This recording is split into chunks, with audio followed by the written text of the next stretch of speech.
So it's been about 8 months now since we had our first conversation. And how are you feeling? Yeah, not too bad, thank you. How about yourself? We're good. Frustrated because it's been 8 months and 2 weeks since 7th of October.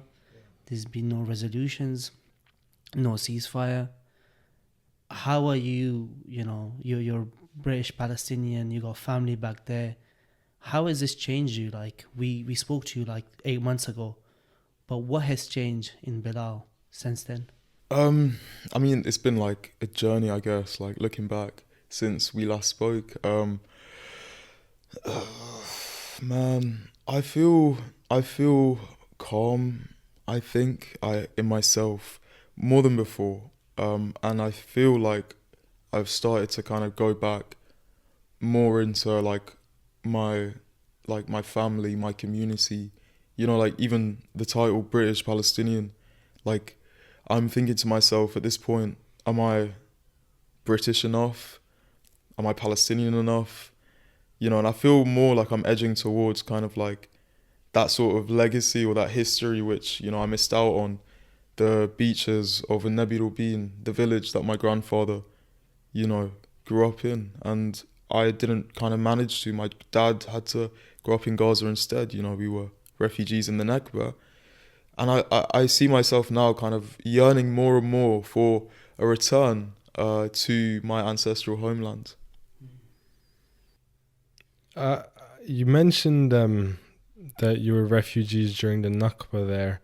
There's a lot of different perspectives that people bring on that. There's obviously the perspective that we subscribe to, that it was a horrific incident where people were forcefully expelled, over 700,000 people. But then there's the other narrative that a lot of these people just left of their own accord, or that they were told to do so by other Arab leaders. What is yours and your family's perspective on it? Like, what actually happened during that? They took it away from us. I mean, that's it. That's the bottom line. There's nothing to it besides that. Um, my grandfather was, even his body, we haven't even received for 50 years. We don't know what happened to him. In the newspapers that we read at the time, in the archives that I've looked into, there's a name, there's a prison where he died, there's a date, but besides that, that history's been erased. I mean, it's crazy kind of just seeing how like deep that sort of theft has gone, you know? How deep that theft has gone. And it's a like they've literally robbed our homes from us and took us out forcefully. Of course, there were some Arab leaders, like there were some African leaders who sold slaves. Of course, there were some Arabs who did decide to sell land. And, you know, I mean, there were some who fought back. There were some who tried to resist, my family included. And, that I guess that storyline had, its ending at the time.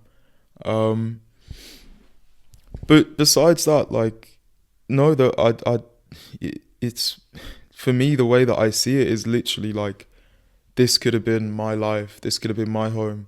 I didn't have to come and experience being a minority where I could have been living like, with my own piece of land by the beach, with my little farm and all of these things that, kind of make up the small things that I think really matter in life.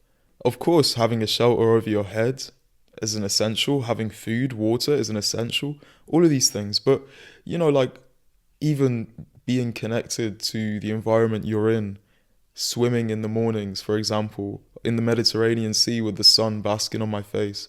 When I was in Gaza, that was an experience that I cherish now. And every beach I go to, there's no beach like that one. Even my sisters, when they went for the first time to the Mediterranean Sea, man, tears of joy, smiling, laughing, just like, hey, this is where I'm meant to be. And that feeling over the past 8 months has only been strengthened by everything that's happened. We have a reason. We have a reason. And you can see it right in front of you, And the more that I kind of try and, feed the crocodile, I guess. And we can go into that. Like, when I say that, the more I try to show that, hey guys, like, I'm Palestinian, but I'm not bad. Like, the more I try to feed the crocodile, the more I realize, hey, actually, no, it's just waiting to eat me last. You know? This is a quote I saw by Loki the other day. It was someone else it was someone else's quote, but it was on Loki's Twitter, and it really made me reflect, because I was like when I'm here, when I'm actually trying to engage, when I'm trying to convince people that I'm a human being, like, who are they at the end of the day besides, like, someone who's literally just using, my pleas and whatnot for, just to suppress in some kind of way. I mean, maybe I don't know. I feel like I've kind of gone off on a tangent, but what I mean to say is, like, it's just there's no point, I feel, in even trying to reconcile with someone who recognizes that what they're doing, like the depth of the tragedy. There's no point in me trying to come in and say, hey guys, wait, no, look, I'm nice. I have a British accent. I do this. Like, no, they know we're human. They know we're here. They know we're educated. They know we're smart. They know we can do whatever it is that they can do. Or maybe it's us that know it and they don't believe it. It could be that, we're just goyim to them, That's heavy. Yeah, sorry, boss. You said, like, we are having to justify, show these people that we're humans. We're capable of being nice. We have dreams. We feel pain just like you do. Do you think they're blatantly aware of this and they're just ignoring it? Or do you think there's been such systematic indoctrination that has taken place, especially in Israel, that these people, to convince them, like, how does one go about even convincing them to see other people as humans? Yeah, I mean, look, there is obviously a lot to say about the education. You can talk about how Palestinians are depicted in the textbooks and what Israeli media shows Israel. I mean, at the end of the day, like, if anything, we have access maybe to different sides of the, equation, but maybe on that side, it's not as easy to find these kind of perspectives. I'm not sure if even my words would reach an Israeli ear within Israel, or even many Israeli ears. But, of course, like, the thing is, I only see, like, that the way that does work is to continue and to continue, like, with, the calls for, freedom, for liberation, all of these things. But on a personal level, as a Palestinian, my job essentially is to prove like them wrong. If they try to, sort of paint us in a certain way, just by smiling, I guess, and, being around people and giving a good impression of who you are as a person and individual, people, like, automatically are attracted to that. And I think it's not a matter less necessarily of whether you're Palestinian or Israeli. It's more like, if you're a good person or not, if you're a decent human being, like, other human beings will actually, like, get on with you. So that's literally, like, all that I can say. I mean, you can literally either feed into it, like, hear that noise, and, let it kind of dictate who you are, just because someone sees you in a certain way.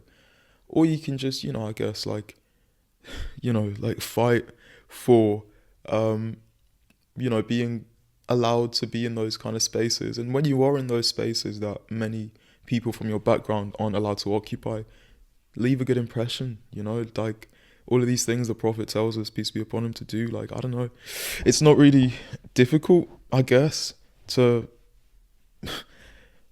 let people, like, I don't know, like, you don't even have to talk about Palestine. Like, it's not like you go, when I'm on set, for example, I don't go to someone, I hold him by the hand, I shake him, I'm like, yo, like, free Gaza, innit, yeah? I don't do that, innit? But, like, what I do is, like, I just am myself. I'm me, I'm happy, I'm smiling, and I'm extra, like, charming, charismatic, whatever, and, go out of my way sometimes even, because, like, if anything, I want to make sure that if they ever find out that I'm Palestinian or from Gaza, and then, maybe they've seen a piece of content which you know, it has led them to think that everyone from Palestine is, then there's a bit of kind of, you know, discontinuation in that thought. Or what do they call it? Someone told me this. It's like it's called. It's like. Anyway, what I mean to say is they realize that what they see online is a lie, I guess, and what they see in real life is the truth, and they kind of, I guess, edge towards finding out more by getting to know you, as opposed to letting the media, I guess, like pull you in a certain direction or way. But yeah. I feel like you are a great representative for many Palestinians. Like, you know, you may not, you know, you might think that, you know, I'm being too kind or things of that nature, but you did a podcast with that Israeli person. Yeah. Was it a Zionist versus Palestine? I don't know, what was the title of that podcast? It was like Zionist teaches Palestinian a history lesson. A history lesson. But I've not seen this. Yeah, and it did, like, it got over 200, 300k views. Yeah, views. It was his most, like, best performing piece of content in the last 5 years. Oh, yeah. Wow. That's mad. And the comments were really appreciating Bilal. Because he didn't try to demonize him. He didn't try to dehumanize him.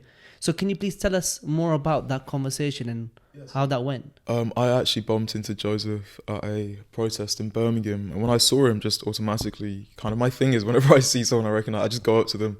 Oh, nice, I know you, whatever, you know. And like I said to you, and like, as I was saying before, like I have this thing where I really kind of over smile or whatever. It's like, hey, even though I'm Palestinian, I'm nice, you know. It's like I'm trying to fix that. But I did that essentially. I went to him and I was like, hey, nice to meet you, whatever. And at that moment in time, we actually recorded an interview where I was being that smiley, charismatic Bilal, and talking to him and stuff and whatever. And